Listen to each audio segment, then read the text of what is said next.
Are you ready to take your business to the next level? Every day there are countless books and articles that are published offering the key on how to make your business a success. It's easy to feel overwhelmed trying to keep up and run your business.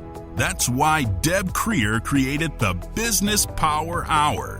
Keep up on the latest trends, best practices, and techniques for how to make your business a success. Let the Business Power Hour do the heavy work for you. Good morning. Good morning. I am Deb Creer, and I am passionate about giving professionals the tools that they need to make themselves and their businesses as successful as possible. And I am very much looking forward to today's program because we're going to be talking about really how to make yourself better. And, we all think, oh, I'm as perfect as I can be, right? Or the exact opposite. But the truth is we all can probably use a little work now and then. And so please join me in welcoming Chris Kenny to our program today. Welcome, Chris. How are you? Great, Deb. Thank you for having me. It's terrific to be here. I appreciate it. Great. Well, let me read your bio and then we will jump into this. So Great. Chris Kenny is the founder of the 3 Life Questions. He is an executive coach with over 35 years experience helping individuals bring out the best in themselves and others. He now serves as a principal guide to leaders seeking answers to 3 of the most essential questions life asks all of us. Prior to his coaching career, Chris practiced business law at 2 international law firms. He grew and successfully sold a family business and was the founding member of a startup before building a national strategic planning firm. Among his several professional credentials, Chris is a certified Y, and that's all caps, Institute coach. Chris earned his undergraduate degree in economics, cum laude, from Georgetown University and his Juris Doctor from Georgetown University Law Center. Chris and his wife, Debbie, see, that's why we like each other.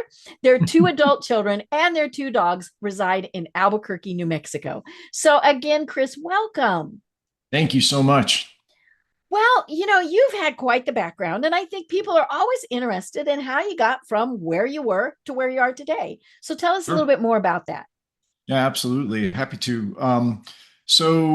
After working for a little while, I went back to law school, graduated from undergrad, worked for a little bit, went back to law school, got out of law school with a lot of debt. And so went to work for a couple of really large law firms and, found that it wasn't my calling. And after all of that time after all of that, Wowza. But it was great. I mean, the experience was great. And I actually had gone to law school, and even my experience when I was practicing for these firms I was on the transactional side. So I was a business lawyer. I always wanted to be the business person on the deal. I didn't necessarily want to be the person writing the deal. So anyway, then ended up moving to New Mexico, got married, moved to New Mexico, took over a family business. And as you said, and as you noted in the bio, grew that and then sold it, started an HR consulting company. So went through all of the startup phases, raising money, that sort of thing. And when that business, I should be speaking to you from a Caribbean island right now. If of course, it was supposed to make you a billionaire, right? Correct, exactly. And didn't exactly pan out that way. Moved into strategic planning work with a colleague of mine. And we actually had a specialty that involved working with power companies, electric utilities that were looking to build major infrastructure, these large transmission lines. And we put together a process. It was quite an extensive process that actually brought the community together to have a conversation with the utility about the community's future. And of course, that future related to energy, but it wasn't always just about the power line. It was about how do we work together to support projects that will improve quality of life for everyone. Did that for a number of years and then moved into working with business owners and CEOs of small to mid-sized companies who are looking to scale their businesses. Did that for a number of years. And then my business partner retired, and I had a choice at that point, Deb. I could either continue that work, which I enjoyed doing, and I still dabble in it today, or I could try to bring into the universe this idea around these three life questions that I had been thinking about for years and years. And I finally decided if I was gonna do that, that was the time to do it. So that sort of is how I arrived at where I am today. I love it. And when I was looking over your website, what really struck me is you're helping people, as we said, become the better selves, right? And in many ways, that is becoming a better leader. Now, for some, they might say, I don't want to be a leader. But I know that, right? I was just talking with my husband earlier, and he retired last year. And he said one of the things that he was always very thankful for was that he never really had to manage people. He didn't want to do that, and that was, he could have gone far with his company if he'd wanted to do that. And he said, no, I don't. I just don't like that. And so I think that's part of this, is knowing who and what you're supposed to be, according to yourself and not according to the world, right? Correct. That's absolutely right. And in fact, yeah, so that is really the essence of the first of the three questions. And these questions really are questions, as you noted in the bio. I think that each one of us is called upon to ask and answer. And they arose actually from my reading of a book that was all about death. And not to be morbid, but Right. How did you live your life? yeah, and it was many people have not, I'm sure, read this book, but are aware of the major finding that came from it, which were the five stages of grief, which are denial, Anger, denial, bargaining, depression, and acceptance. And so, but my takeaway from the book was different, and that those five stages, it was really a scientific sort of a research study of people around the world, and how they and their caregivers and their families were dealing with the news of their, certain passing. And but my takeaway was different. My takeaway was, it didn't matter where a person grew up, what their cultural background was, what their gender was, whether they had any kind of faith orientation or not, didn't matter. Held a number of things constant. It seemed to me that what the individuals in this study were really trying to do was to make sense of their lives, and see if they could derive some sense of meaning, and ultimately peace, really, with the life they had led.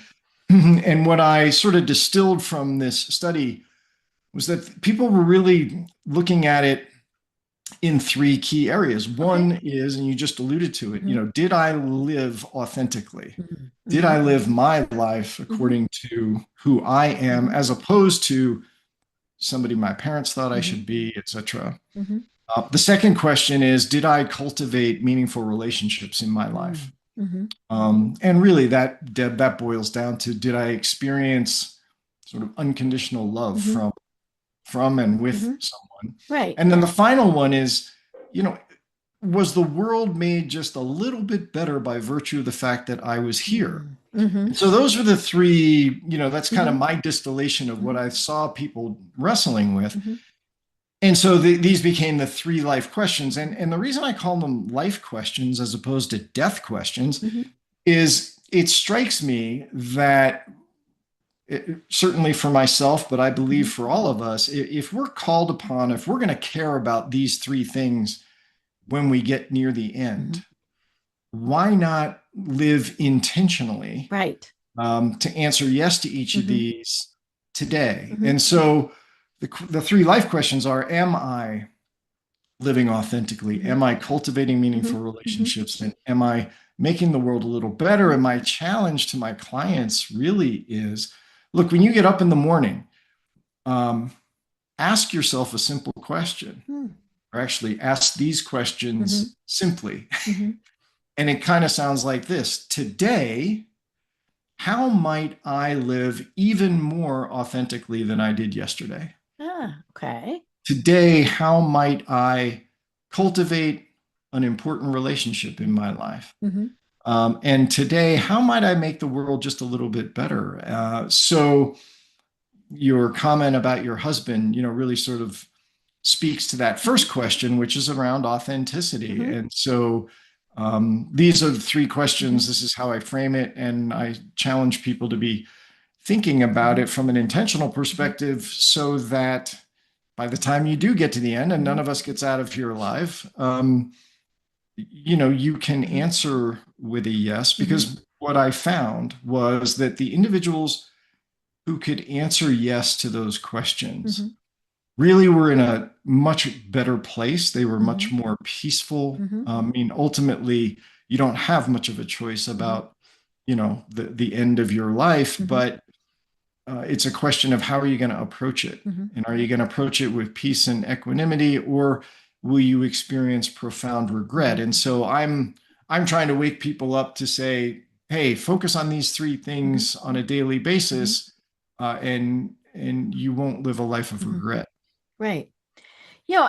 And what I love is that all of those, they can be small things, right? We're not changing the world. And I think that's what so many people get caught up in Mhm. is, I didn't do X and they've got some big grand, I didn't cure cancer. I didn't solve, the peace problem, all of those things. And Sure. sometimes maybe it's, I made somebody smile today. Yeah, that's absolutely right Mm-hmm. on point. I mean, Right. that's exactly right. This does not have to be major Mm-hmm. league, things Mm-hmm. that you're dealing with. But Mm-hmm. I think what it calls for, however, is, as I mentioned, intentionality, Mm-hmm. and then consistency, Mm-hmm. Mm-hmm. persistency, Right. being Mm-hmm. disciplined to approach it every Mm-hmm. day, that, this is how I'm going to be. Mm-hmm. I'm going to be more of who I Mm-hmm. am. Mm-hmm. I'm going to take the time Mm-hmm. to, tell the people who matter most to me that they matter. Mm-hmm. Right. Um, and I'm going to do something even small, Mm-hmm. that no one may Mm-hmm. notice. And it's not about, does anybody else notice Right. it? So yes, you're absolutely correct. It Mm-hmm. doesn't have to be big stuff. Mm-hmm. Nothing wrong with Yeah, we wish wanting to those bring big about, things. Yeah. yeah, cure Mm-hmm. cancer, bring peace Mm-hmm. to the Middle East, and solve world Mm-hmm. hunger. There's nothing wrong with that. Mm-hmm. But that isn't Mm-hmm. the magnitude. Mm-hmm. Right. So, what do you tell people who, when they ask those questions, they get no? Hmm. I especially my thought is on that last one. Would they even notice? Did I make a difference? Right. Because I think that's something that so many people think about is, would anybody even notice if I wasn't here? Hmm. Sure. You know, and I think that's such a sad statement, but I think so many people feel it. We're as we're recording this and as this is going live, of course, it's the holiday season, and Yeah. it's kind of a wonderful life, right? Is Yes. anybody going to miss you when you're Yeah. gone? Yeah. And more importantly, would they miss you when you're here? So, what do Mm. you tell people who are struggling? That's a great question. And I struggle. Mm-hmm. I shared with you in our earlier conversation, Mm-hmm. and I'll share it with your audience here. I Mm-hmm. mean, I wrestle with depression. I mean, Mm-hmm. it's been a part of my life for a Mm-hmm. long time. And so the question you asked is one that quite Mm-hmm. often Right. goes through my own Mm-hmm. head. Mm-hmm. Um, you know, and there isn't a magic answer, Mm-hmm. certainly, to that. I think one of the things that's important to recognize, is what you alluded to, is that it doesn't need to be big, Mm-hmm. and it doesn't need to be um, necessarily noticed by everyone. Mm-hmm. It's funny because it's like there are these two statements that I've heard that almost are completely contradictory. One comes from Eckhart Tolle in his book, The Power of Now. Mm-hmm. And in that book, he said, you are here, each of us, you are here to enable the divine purpose of the universe to Mm-hmm. unfold. Mm-hmm. Otherwise, you wouldn't even be here. Right. Well, That's pretty profound. that's pretty profound, and it makes Mhm. you pretty darn Mhm. important, Mhm. right? Mhm. The universe has brought you here for a reason. What reason? Mhm. That's, I think, part of what the life journey Mhm. is all about, is to Mhm. figure out. The other, and I won't run through all of these with you, but the other is sort of a series of statistics that I learned from this guy, Mickey Singer, Mhm. who wrote The Untethered Soul and Mhm. several other books. And he rattles off these lists of facts, Mhm. such as, um, we're sitting here on a planet spinning Mhm. through, empty space. We've not found another planet that can support life. Mhm. We just happen to be here in the middle of empty Mhm. space. Um, 1.3 million Earths could fit inside our sun. Wow. Our sun is one of over 300 billion, with a Mhm. B, Mhm. stars in the Milky Way galaxy Mhm. alone. And the Milky Way galaxy, they guess, is one of 2 trillion Mhm. galaxies. Mhm. So, how important are we? Like, Yeah, that does it does beg the question. you know, I am so minuscule. How can I make a difference? right.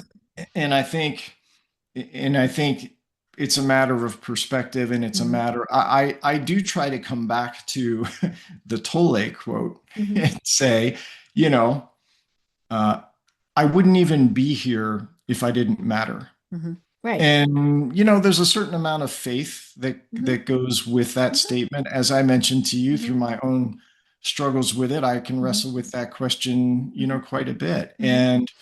Um, and I think here's the other thing that I'm learning as I continue on this journey, and lest any of your audience members, unless any of them are operating under the delusion that, like, I have everything all figured out. Let me just say that There I are some don't. people out there like that, but Yeah. yeah, no. Yeah, I'm not one Mhm. of them. I just have a perspective on Mhm. things that I hope people Mhm. find useful. Mhm. Um, and it's just simply that, uh, keeping it small, and thinking, what's the saying? I don't think less of myself. Mhm. I think of myself less. Ah, okay, I like that. Mhm. And so it's a question of, where is your Mhm. focus, the focus Mhm. of your attention. And if it's always on me, me, me, me, Mhm. me, and this is again, is something that Mhm. people who are prone to depression, it can very quickly Mhm. become all about me, me, me, me, Right, me, right. how insignificant Mhm. I Mhm. am. Mhm. And so this notion of that third life question, Mhm. having a positive impact. Well, having a positive impact in the life of another sentient being, it can be Mhm. a dog or a cat or Right. another Mhm. human A being. gerbil, a person, whatever. Mhm. Correct. I think that's, Mhm. so that it's a long answer to your question, Mhm. but I think and I don't know the answer to it. I Mhm. think part of the answer is making a conscious Mhm. decision to shift your Mhm. focusness from yourself, Mhm. um, to others. Mhm. Right. Well, it's like the sand dollar story, right? Where the Yes. little girl's walking on the beach and she's chucking the sand dollars back in, Yeah. and and some grumpy person, goes up and says, what are you doing? You're not making any difference. And she said, but I made a difference for that one sand dollar. Right. Right. Exactly. Exactly right. So I And think that's well, and quite often we don't know. It could be that you smiled at the person in line at the grocery store, or you Mhm. waved at somebody, when they were to let them into traffic, whatever it is. But sometimes that's all it takes. And I think especially when someone has profound depression, because it's really easy to just as we as we know, to give up. As we are recording this, last week they announced the pro football player who had killed himself, yes. Yeah. 24 years old, right, and a father to be, Mhm. all of those things. And of course, from the outside, we look at it and go, he had everything. Sure. Now, my guess is going to be there's probably going to be some brain damage that is part of this, right? Because he's probably had several concussions, all sorts of things that happens with football players. But we don't know what someone is wrestling with. And, and when you see somebody that we all think, ooh, well, they had it all, there was something in there where they thought they had nothing. Correct. Sure.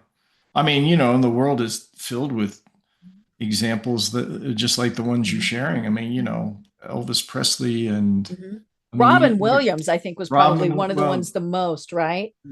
yeah. Yeah. I Yeah, mean, yeah, and I mean, in a similar way, like he had a physiological right. thing going on, and yet Mhm. you look at it from the outside and you think, how, Right. so He was one of the um, funniest men in the world, one of the funniest but men in the he was world. also one of the saddest. Yeah. And I think one of the other things that I'm learning that can be hard for people to, I think, remember Mm-hmm. um, is the level of interconnectedness Mm-hmm. among, I'll say all living things, but Mm-hmm. let's leave it Mm-hmm. at humanity Mm-hmm. for now. Um, there is a connection Mm-hmm. between among all of Right. us. The African saying Ubuntu, right? I Mm-hmm. am me because of who you are. Mm-hmm. I think Mm-hmm. it's a terrible Mm-hmm. translation of it, but that's the gist of it. Mm-hmm. Um, those are some of the things that I Mm-hmm. think are worth kind of keeping in Right. mind. Mm-hmm. And so it's not, we are in an era, unfortunately, I think, um, where it seems to be there's a lot of social uh, pressure or a Mm-hmm. lot of social movements around Mm-hmm. me, me, me, me, me, Right. me, Right. me. It's all about me, Mm-hmm. and I can do whatever I want, Mm-hmm. and I don't have to care Mm-hmm. about you. And to me, that's it's Mm-hmm. unfortunate. And I think my hope is that the pendulum will swing back a little bit Mm-hmm. the other way, Mm-hmm. because I just believe that we really are far Mm-hmm. more connected than we at times Mm-hmm. are led to Mm-hmm. believe. Right. Yeah, and it is. It's not just us, right? I'm a big Star Trek fan, all of the Mm-hmm. various versions, right? But I remember in the original one, Mm-hmm. they went back in time. One of that's all that always makes me, time travel makes my head hurt. But they'd gone back into time and back to Earth, and somehow ended up with an astronaut that they had on board ship, and they looked him up, and of course he overhears this, and they said, it's all right, we don't have to put him back, he made no difference. And he was rightly crushed, right? Well, then somebody dug a little deeper, since this is time travel, right? Yeah, yeah.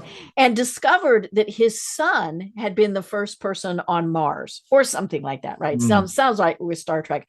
So, right, you never know yeah, what impact you have. It's the butterfly wing. You right. don't know what impact that is. And again, this doesn't have to be splashy fireworks. No, Maybe it's just something little. And in a work environment, do you say thank you? Do right. you are you polite to Yeah. people? Just simple things.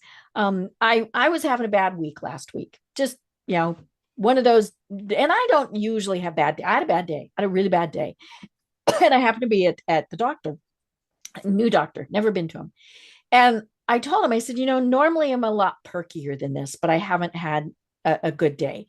And they said, well, you seem pretty perky, right?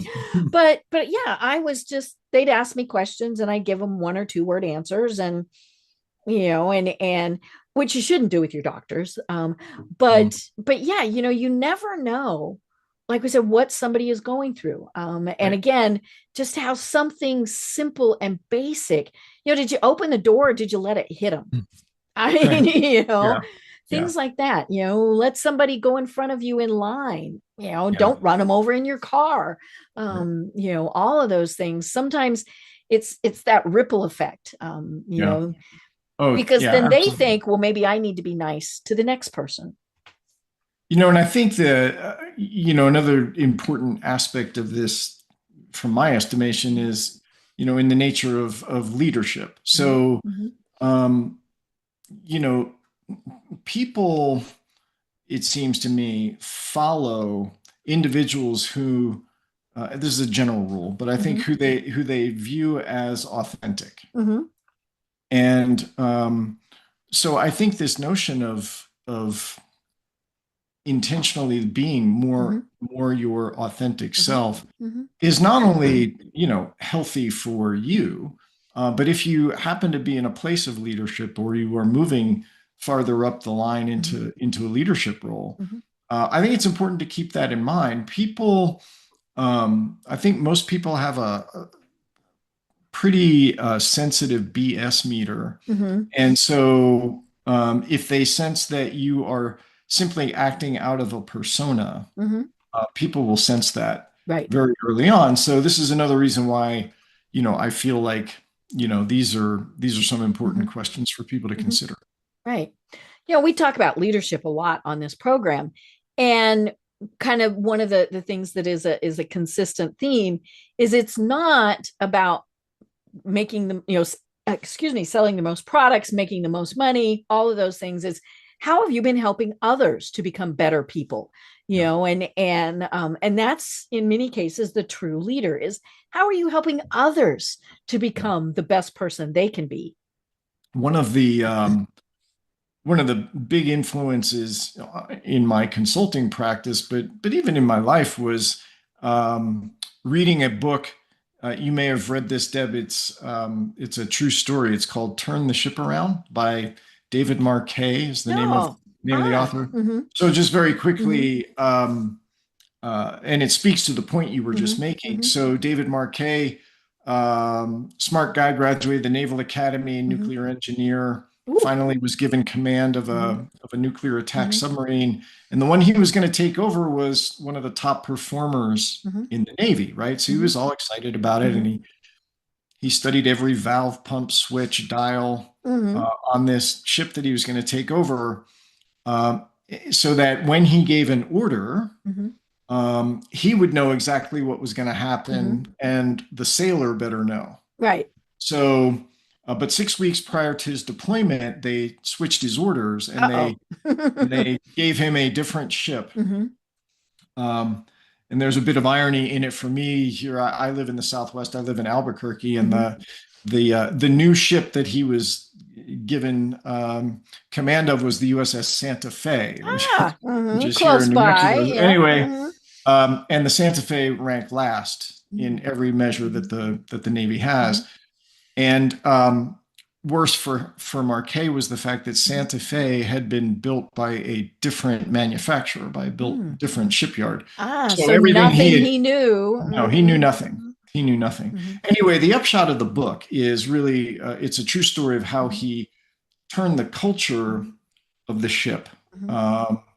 And he did that by doing just what you were alluding to, and that is that he focused on drawing out the best in the sailors on board his ship, rather than them following his orders. Or so anyway, I share that with you and your audience because it's a terrific book about being a genuine leader. And he admits that he went crazy on several occasions because he would ask the team in a drill that they were doing, well, what do you think we should do? And he, the captain, knew the answer. Right. Or the answer that he wanted. Yeah. And anyway, he refused to give the answer because he wanted everyone to think. And his theory was, what I valued about the book is, he said, the number one job of a leader is to create more leaders. It's not to have better followers.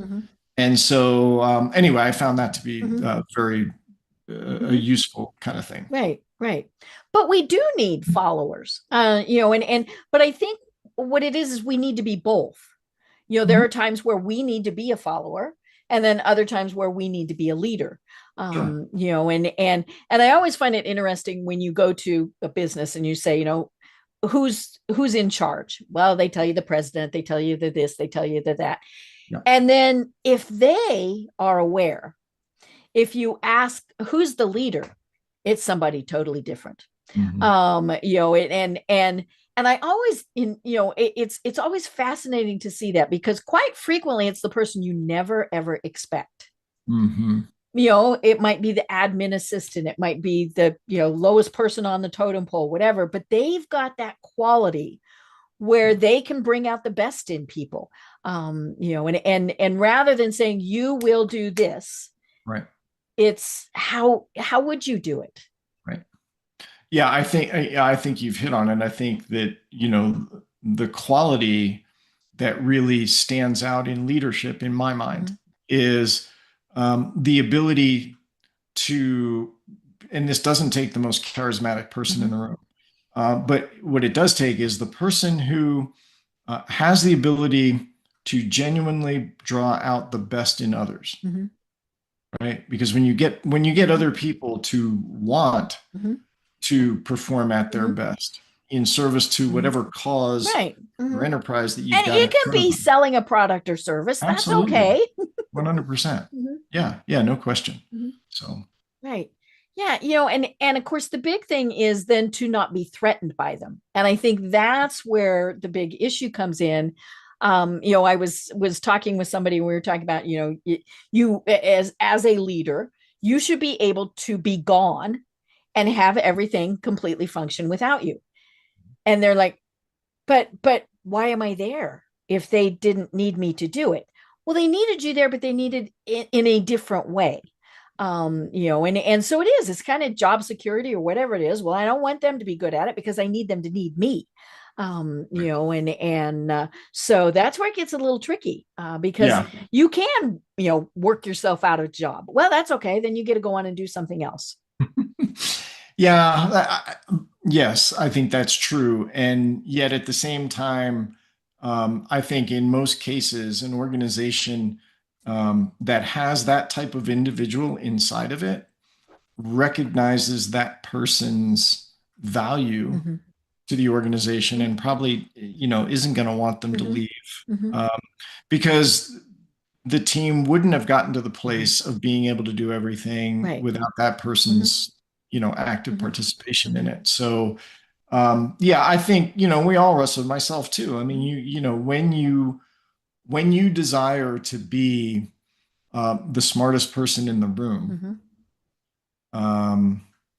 and when I heard this adage, when you are the smartest person in the room, you're in the wrong room. Right. Because you should never be the smartest person in the room. Right. Yeah. Right. Right. Exactly. And I just keep coming back to, sometimes it just takes something little. I've started doing something this year. I am a mentor to a student at the University of Colorado. Now, this young woman is going far. She is very smart, and I am so impressed with her. And every Monday, or somewhere around there, I send her via text a little inspirational saying. And I asked her, after doing this for several weeks, because bless her, she always gives me a little heart. She, all sorts of things. And I said, it really did. Are you getting anything out of it? And she said, yes. Now she said something really funny. She said, it reminds me of my grandmother. Now, yes, I am old enough to be her grandmother, but to me, I knew she meant that in the best possible way. That someone who loved her had done that. And so, yeah, I mean, it's something. And so I have fun finding this stuff and, all of those things. Is it cheesy? Sure. Would some people go, what a waste of time? Okay, but find what resonates for them. Maybe they're the type of person that for motivation, they need something tangible, an extra day off, a piece of cake, money. I mean, whatever it is, sometimes you just kind of have to search for those things. Yeah, yeah, absolutely. And I think a little bit back to some of the other things that Mickey Singer had sort of rattled off. He's like, if you think about it, he's like, the universe, if we believe in the Big Bang, let's assume that's possibly happened, 13.8 billion years ago. And he said, the Earth has been here for 4.5 billion years. And each of us is going to be here for 80, 90, 100 years. It's kind of like, so if we make things all about us, I think we do a disservice to, this whole Right. notion of why we're here. So certainly in the leadership context, if it's all about you, Mhm. um, can you get far? Of course. Yeah. Of course, And no it is called a question. bully, but Yeah, you know, right. But yeah. you can definitely get far. I mean, the question is, will you have really fulfilled your role as a Mhm. leader? Mhm. And again, yes, you may Mhm. have followers, Mhm. but they may be Mhm. following you for, not the best of Right, reasons. And right. I think if you And really want to sometimes it's out have of fear, right? exactly, Mhm. if you Mhm. want to have a positive impact, it's about how do you Mhm. create people who can lead themselves Mhm. and others as Right, well. So, right. Yeah, and we've all had those bad bosses, yeah. and or a bad teacher or somebody like that. But yeah, I one of my very first jobs that I had a boss that you knew was extremely insecure. I mean, that was just he was Mhm. very, very overweight, Mhm. and we sold candy, so this was not a good place for him to be, right? But and his main level was loud, and he would throw things and he would Mhm. swear. And he got his way by bullying people, and I didn't put up with, I was there probably maybe a year. Yeah. But I also told him one time, I said, you ever call me the B word, and you Mm. get to do that once, you do that again and I get your company. And he knew that, I was not going to put up with it, and he and I actually had a really good working relationship, I think, Mm. because I pushed back.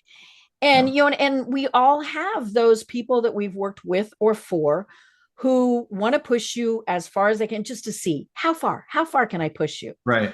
Yeah. And and then some of us are like, not a mountain I'm going to die on, so I don't care. And right. Yeah. Exactly. But yeah, I would, what is it, you get more flies with honey.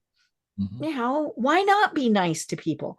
Mhm. You still, now that said, you don't want walked over, you don't, taken advantage of. No, no, no, that's not this either.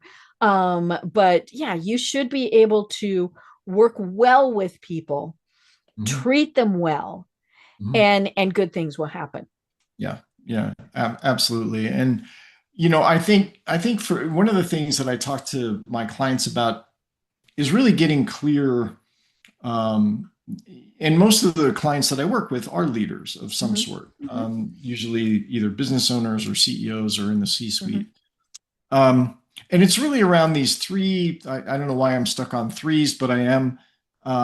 Three areas of clarity Mm-hmm. that I think are Right, important. right. So one of them is something I call it operating clarity, which Mm-hmm. is, how do you like to be Mm-hmm. in the world? And this comes from instruments like Myers-Briggs and Mm-hmm. Colby Mm-hmm. and predictive index Mm-hmm. and things like that. Mm-hmm. And those will describe, Mm-hmm. so where does Deb, Mm-hmm. how does Deb like to Mm-hmm. operate? As you mentioned in my bio, Mm-hmm. I am a coach with something called the Why Mm-hmm. Institute. The Why Institute took Simon Sinek's Mm-hmm. idea from Start with Why Right. and developed an Mm-hmm. algorithm that helps people Mm-hmm. discover their own why, how, and Mm-hmm. what in a very short period of time. It's Mm-hmm. very effective. Mm-hmm. But what it describes is really how the person likes to operate. Mm-hmm. The next layer down, the next place where I think people need to get Mm-hmm. clear is what I call, life clarity, which is really where the three life questions Mm-hmm. reside. It's what's most Mm-hmm. important in life. Um, and again, from my position, Mm-hmm. I'm very Mm-hmm. confident. My three life questions may not be, and certainly aren't, the only Mm-hmm. important life questions, but I Mm-hmm. think they are three essential Yeah, they're ones. right. Everything kind of comes from them. Exactly. So I think so that's the next layer down, and it is this life clarity. What's important and Mm-hmm. how can I live Mm-hmm. into that more Mm-hmm. genuinely? Mm-hmm. And then the final one, which is, beyond the scope of this conversation or what I'm even necessarily Mm-hmm. qualified to talk to anybody about, but it just raises more questions than anything. It's, who or what is this thing that we call I? Mm-hmm. I say, I am whatever. Mm-hmm. Well, who is that really? And I know that sounds a little silly, but I think it's equally important Mm-hmm. for people to examine who I Mm-hmm. is not, and who I Mm-hmm. definitely is not Right. is your persona, Mm-hmm. right? There's something deeper Mm-hmm. inside of Deb that, I can't see or Mm-hmm. touch or whatever, Mm-hmm. but you know it. Mm-hmm. And so back to the three life questions, in each of them, there is the pronoun I. Mm-hmm. And so I sort of challenge my clients to dig that further way down. When you say, Mm-hmm. how might I live more Mm-hmm. authentically? Well, that comes more from a feeling than from Mm-hmm. an analysis. Right. And it's sort of like this deep understanding Mm-hmm. of who you are, Mm-hmm. because you're the only one, Deb, who's going to know Mm-hmm. whether you are living Right. authentically Mm-hmm. or not. Mm-hmm. Um, Although I say that, however, I do think that people Mm-hmm. can Well, detect like you said, we got a good BS meter. when you Mm-hmm. are not Mm-hmm. living, who you really are. But that's a much deeper kind of exploration if Mm-hmm. people want to go there. Mm-hmm. But I think it all sort of circles Mm-hmm. back, because the more people spend some time with this and examining it and Mm-hmm. getting clear for Mm-hmm. themselves. um, you mentioned your boss who was insecure, Mm-hmm. right? And he would therefore try to intimidate and bully Mm-hmm. people. Well, an individual who is really grounded in themselves, they have a really Mm-hmm. deep self understanding Mm-hmm. and self awareness, doesn't need to go that route. Mm-hmm. Right. you know so that's part of the reason why I Mm-hmm. think, from a leadership standpoint, these kinds of questions and spending Mm-hmm. time in these areas, in spite Mm-hmm. of all the doing Mm-hmm. that we all tried to Mm-hmm. get accomplished, and particularly as you're higher and higher in the food chain, it feels like there's more and more to Mm-hmm. do. Mm-hmm. um, I think it becomes even more imperative to take some time and really do some of this reflection, so that when you go out to do whatever it is you're going to do, you're doing it from a place of Mm-hmm. authenticity. You're doing it from a place of confident Mm-hmm. self Mm-hmm. awareness. So, those are some of the Mm-hmm. reasons why I think this stuff, even though it sounds a little bit esoteric, Mm-hmm. is really the Mm-hmm. essence of solid performance. Right. Right.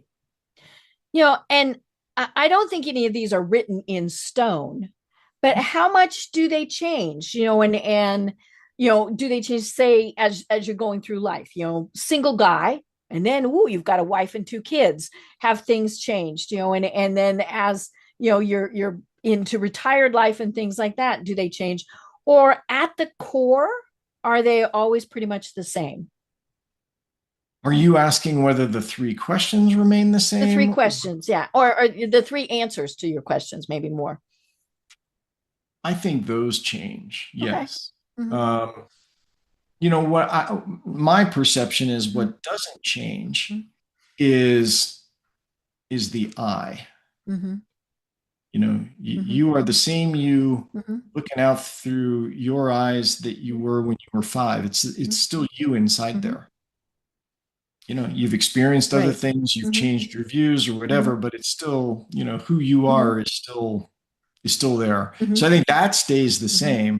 But yeah, how you might go about answering your level of authenticity, how you might go about Mm-hmm. answering the question around cultivating meaningful relationships. Mm-hmm. Yeah, those things certainly Mm-hmm. can shift and Mm-hmm. evolve over time. Right. Right. And I think, obviously situations make changes. Yeah, We yeah, just went through the biggest government shutdown they've ever had. mhm. And there were people who did not know how they were going to eat. Right. That changes a big part of what you're doing. But internally, it's still the most important thing is to take care of your family. Mhm. Some things like that. And but I do think that many people, and I think this tends to happen whether you've got layoffs at a company, a government shutdown. I think, sometimes people do that. Do I really want to be at this company any longer or with this Mhm. organization any longer? And so it is kind of designed to get rid of people. Unfortunately, what happens is you usually get rid of the really good people because they Mm. can easily go somewhere else. Right. And you still have the people that couldn't go somewhere else. Right. But that was a rant. I don't know where that came from. But squirrel, right? But yeah, it's but still, you still have to be working with those people, and maybe they were the bottom, just Yeah. because nobody had encouraged them. Nobody said, and it is hard, right? Like I went to, excuse me, a very small high school, 32 in my graduating class Mm. for the whole county, right? And and but it's this way. I don't care if you have 32 or 3,200, you still have a couple other really, really big achievers, Sure. sports, whatever. Sure. And we all compare ourselves. Doesn't matter what it is. And unfortunately, we always come up short. And I think, Mm. the good coach, the good teacher, the whoever goes, well, you're not Sally, you're Deb. How can we, or your parents, all those things. And so I think so much of this really does come about when we're very young. And it also can go wrong when we're very young. Yeah. I mean, you've hit on something so important, I think, which is several things. One, yes, I think it happens when we're pretty young. Two, I think this notion of comparing ourselves is insidious. I mean, it's everywhere. Mhm. Um, and waking up to the fact that we're doing that, Mhm. even today, like, Right. I'm 62 Mhm. years old. Mhm. Do I still compare myself to other Mhm. people? Mhm. Yeah, unfortunately, I Mhm. do. Mhm. But I'm trying to There's a become much reason they more. sell more luxury cars and bigger houses and all of those Yeah, things, right? yeah, Yeah. yeah, Mhm. and Mhm. uh, and yet there are two ways to use that Mhm. compare. If Mhm. you do it at Mhm. all, which most of us do, Mhm. the two ways you can use it are: one, what can I learn from the way Deb is Mhm. doing it Mhm. that I might be able to apply to add to or build on Mhm. my own skill set? Right. Not so that I can, not even so much so I can beat Deb or Mhm. be Deb, Mhm. um, but how can I learn from what she's Mhm. doing? Mhm. The other way, which is far worse, of course, is to simply beat yourself up Mhm. for falling short. I am Mhm. not as good as Deb, and Mhm. therefore, you Why know, should I try?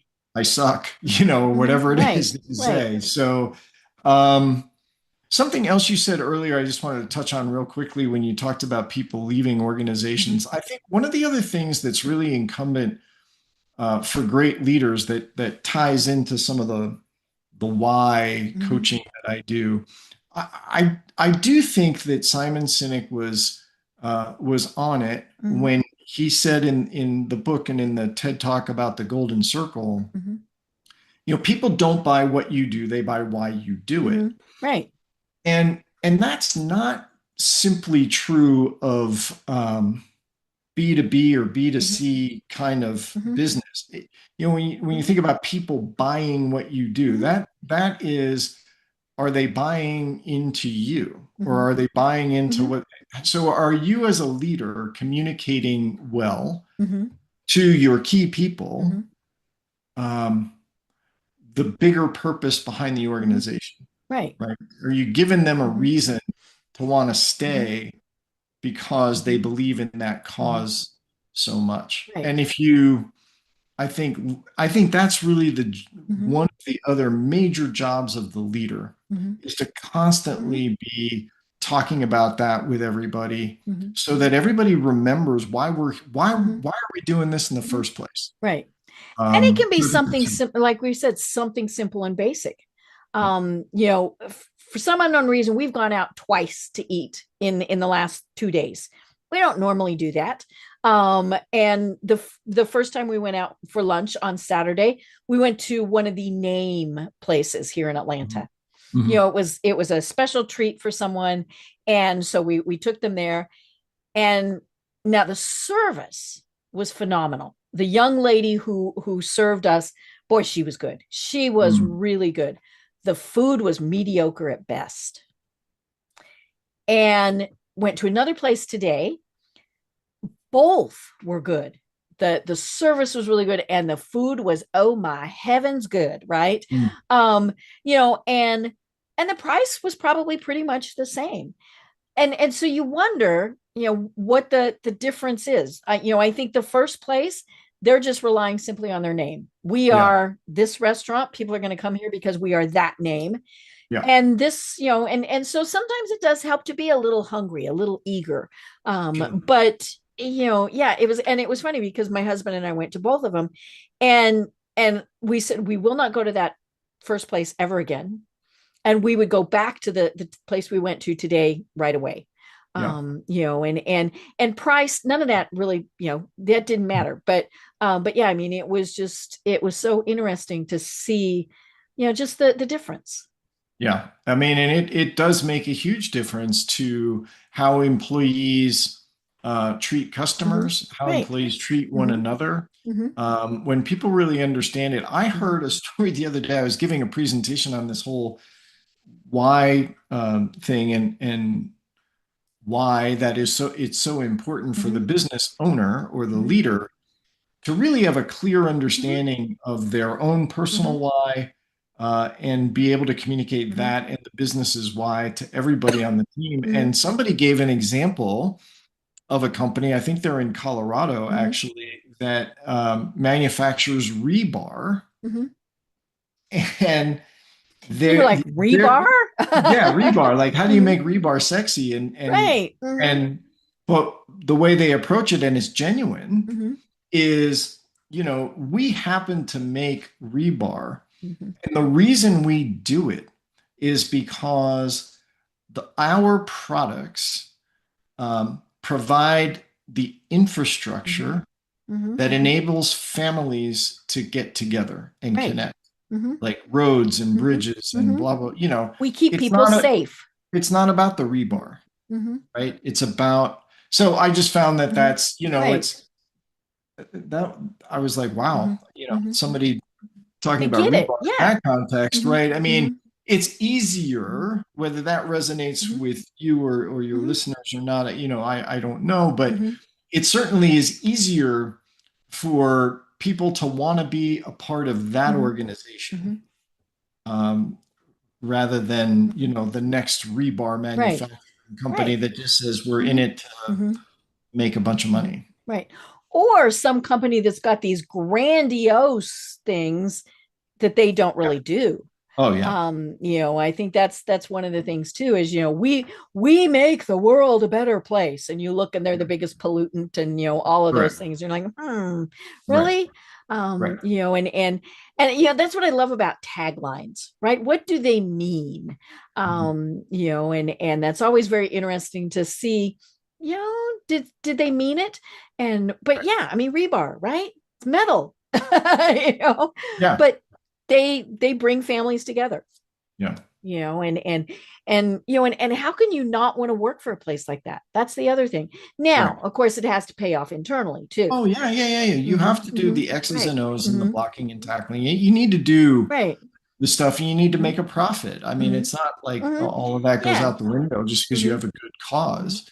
But my point really was that I think it's in addition for the leader viewing their job as creating more leaders and keeping their A players happy.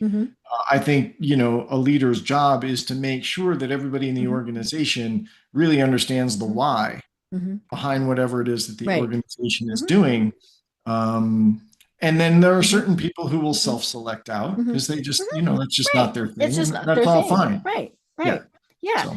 You know, and it comes back to what we were saying before. It all ties together. So, you know, maybe you've got this fabulous rebar company and you provide education for employees. So you know, you got this person, they took advantage of it, away they went. And you're thinking, you know, people were like, whoa, you lost your good employee. Well, what if that person became an architect who then hired those people? You know, because they remembered, I was treated well there. I want to work with that company. Yeah. And I think that's one of the things, because people, they often frown on education programs and enrichment because we might lose them.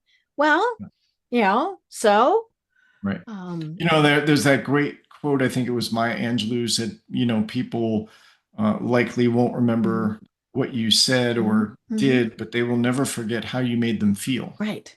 Yeah. And it's pretty much one or the other, good or bad. Yeah. Well, oh my gosh, Chris, this is just so much fun. We could go on like this forever because I had just have all sorts of other questions, but that just means we'll have you on again because this is such a fascinating discussion.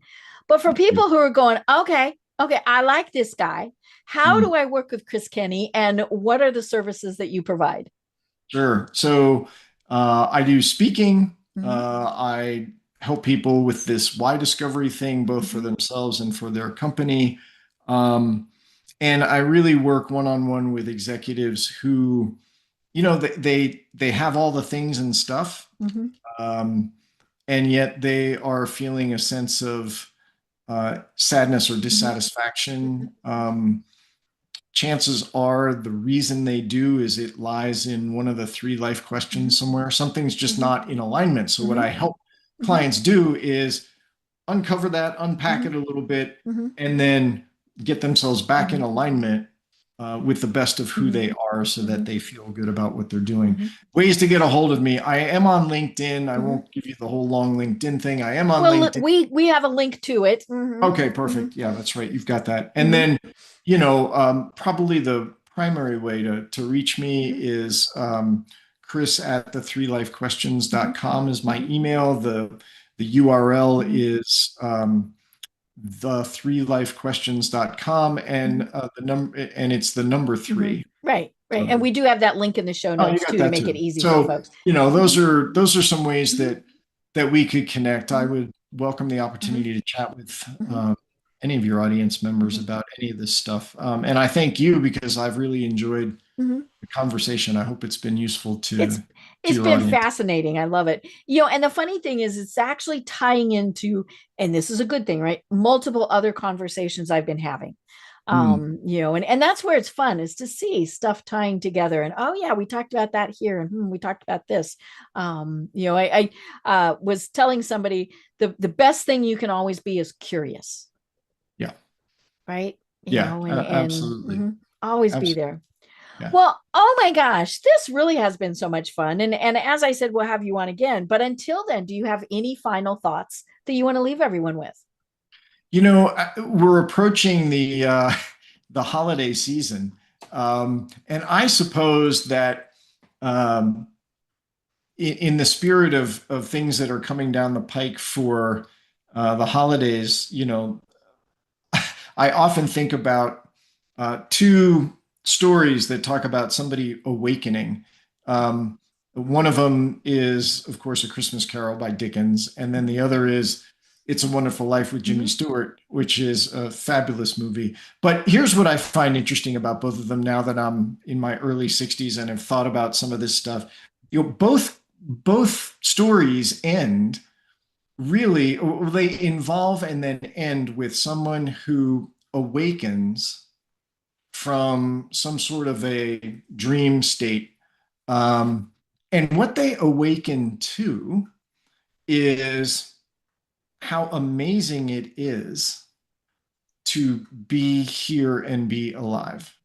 And I guess so, if there's anything that I would invite people to consider, this has nothing to do with leadership. Just has everything to do with, you know, taking some time to be in amazement and to be in wonder at where we are and the fact that we're on this planet together. And then thinking about others. How can you share the wonder and the magnificence of being alive by helping someone else perhaps see themselves or see their world just in a slightly different and more positive way? I think that does more to uplift one's own sense of why am I here.